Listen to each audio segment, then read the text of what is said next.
Welcome to the DoubleACS Daily News. The City of Attleboro has recorded an $8.2 million surplus for fiscal year 2020. To learn more about what that means for the city and its residents, we spoke with Mayor Paul Heroux. So every year, the city has a surplus, and the city surplus is created by being conservative with our revenue estimates. The city brings in revenues in the form of excise taxes and meals tax and a bunch of other things.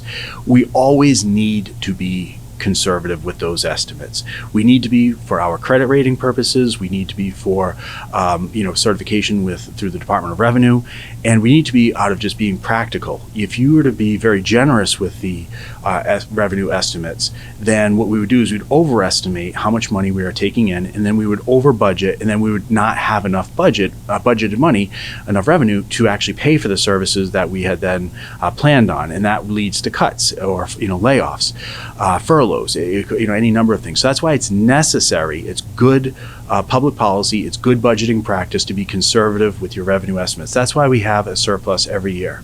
The surplus was around $8 million this year. This year was probably the highest surplus in city history.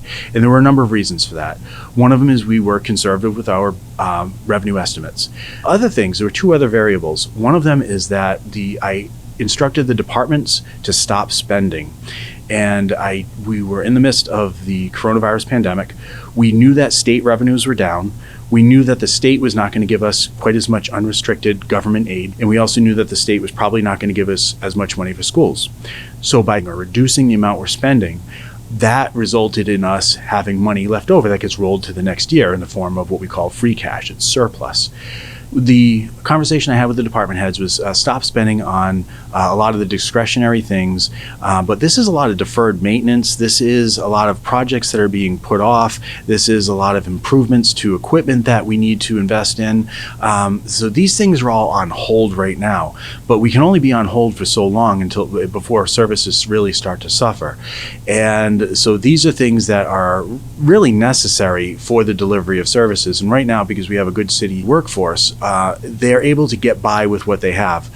But the shelf life of a lot of this stuff and the useful life of a lot of these materials, it can only go so far. And that's one of the reasons that once we're out of this pandemic and the free cash is certified in one of the next coming years, that's why we're going to have to spend to make up for a lot of the materials and a lot of the one-time projects that needed to happen. So this is just sort of really tightening the belt and pinching pennies the best we can to get us through this pandemic. Because again, my number one goal is not to have any layoffs of any city staff. I want to preserve that workforce. Additionally, I stopped spending money, the existing free cash that we have, about $1.5 million. I decided not to spend any of that. I wanted to sit on that and just wait to see what happens with the state budget.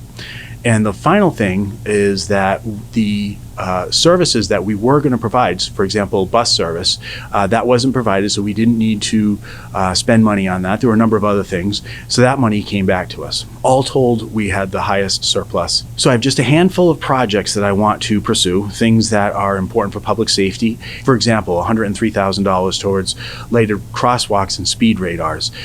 Maybe a $250,000 project to help further advance our TOD, which is the parcel of land that is next to the Attleboro train station. We want to redevelop that. And then basically the balance of that money is I'm just going to pretty much sit on it. I want to sit on that. It's going to be millions of dollars because I may need that money to balance the budget to avoid layoffs. And that's my number one priority. I don't want any layoffs in the fire department, in the school department, in the police department, in the auditing or accounting office. Any of them. We don't want any, because that's institutional knowledge we're losing. I want to use that to avoid layoffs for the city staff.